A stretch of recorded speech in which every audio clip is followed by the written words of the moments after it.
Good morning, cousins. Owen the Canadian Redneck here.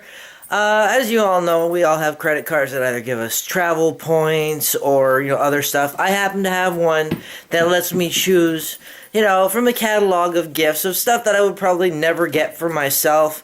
But, you have points, you're going to use them, right?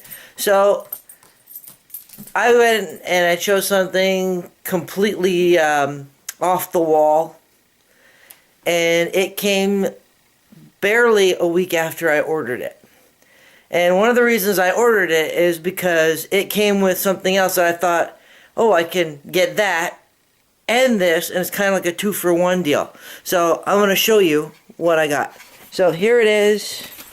Came today. Ta-ta-ta-ta. I got a telescope. Or a travel scope. And not only you got a telescope, it comes with a full-size tripod, which is actually what I was looking for. So, a bubble level, yeah, that's cool. And I got the viewfinder, and okay, the ocular, the eyepiece, focus. And this is going to be good when I live out in the country and there was no light pollution like in Montreal, and I'll be able to see the stars. So, cool. Okay, so I thought this thing was cool before, the travel scope and all that, but it turns out it comes with free astronomy software and a backpack with the full-size tripod and everything. So this is great. I can now have a tripod and a backpack that I can throw the camera in with, and I can travel with it. This is cool. I can set up shots. Yeah, this is... Okay, so it's not as cheesy a purchase as I thought it would be. This is cool. Alright, does it open? Do I have to, push on something? Hang on, let me see if I have to, fix something here. Okay, so here it is. We're all gonna see it at the same time, and that's the... Oh, it comes packaged in the backpack. Ooh. Okay, so that's pretty cool. Let's see. There it is. Okay, so...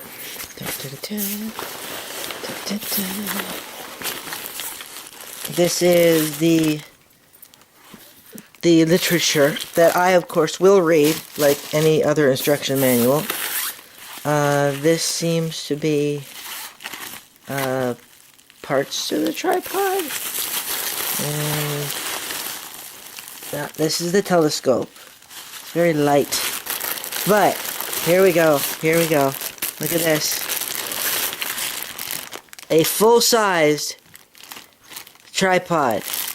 Oh, lovely. Oh, yeah, this is going to be a... Look at that. It's small. It's travel-worthy.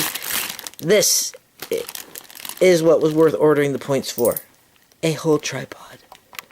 This is so cool. Alright, well, I'll find out what those other bits and pieces are, too. Okay, well, after unboxing the telescope, it's still too cold to do anything with it, so I'm going to visit a friend at the Silver Dragon Jewelry Shop, which is actually on a kiosk at an art show right now at McGill University. So, once I go and visit her and run a few errands, I get to go home and actually put the telescope together and find out how well that works. So, I'll get back to you with that. You may not be familiar with the name Redpath. It's actually one of the brands of sugar, one of the more prominent families in Montreal back in the day. Also attached to an unsolved mystery where the oldest son and the mother were found murdered and no one was ever brought to justice for it. This is one of the most popular unsolved. And with the name here on the building, really nice building, I'm guessing they must have been donated by the family to the university. So, if you want to know more about that mystery, look it up. It's actually one of the more famous things about Montreal. They have a student singing behind me, and probably his own music. This is what my friend makes at the Silver Dragon Jewelry. And this is my friend. Hi, Steph. Okay, I got you in front of a window, so you're kind of backlit there. But, how you doing? So, tell me, how long have you been making jewelry? I've been a jeweler since 1998. I am actually now working for myself full-time since 2010. Nice. So, what kind of jewelry do you make? Everything I make, it's in sterling silver or antique bronze with different stones, semi-precious, genuine, occasionally a plastic stone or two, like really cool stuff. Yeah, but everything is properly labeled. That's what I love about this, because I mean, you just put things that are pretty, and you're completely honest about what it is. Oh, absolutely. And the nice thing is that, say someone likes something, doesn't fit, I make it in their size. They want different stones, so we change it. where can I find you if I was going to look online? If you want to look for me, you can find me at ledragonenchanté.etsy.com. Okay, I'm going to put that information in the bottom of this video so that they'll be able to find you. All right? So guys, there is some amazing stuff. We're here at McGill University actually right now for the artisan sale. And like I said, incredible stuff. If you get a chance to go there, you know, and you can get your geek on. She made, well, okay, that's the next, but she made my ring for me out of gold. So like I said, the sky's the limit when it comes to the Silver Dragon. Hello cousins. Well, this is it. After 17 years, I'm off to a driving lesson, like a renewal course that I'm taking, because there's no way I'm getting behind the wheel of a car for an exam or anything until I've had more chances to practice. So the lesson starts at 4. It was supposed to be tomorrow at 5, but they changed it to today because the instructor couldn't make it tomorrow.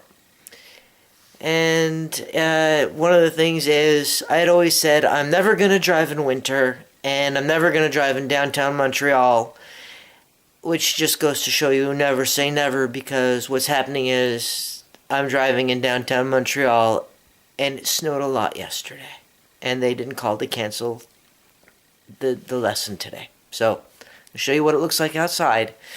So just keep your fingers crossed for me, okay? So this was all clear just like a day or so ago. This like happened yesterday and the day before. All this snow fell. I mean, it was clear, the roads were great, everything was picked up. At least I'll have a good excuse for why I'm driving slowly. So, I am a good driver, or I was 17 years ago when I started taking my lessons. It's more of the fact that I don't like the other drivers. So, I'm going to take very, very, very cautious driving. Oh, look, there's a squirrel. And hope that my attention span improves. But for the most part, I will be fine. And I'll let you know how it goes afterwards. And I'm also making sure to leave my phone at home, because there's no way I'm going to be having a phone anywhere near me when I'm in the car with the instructor.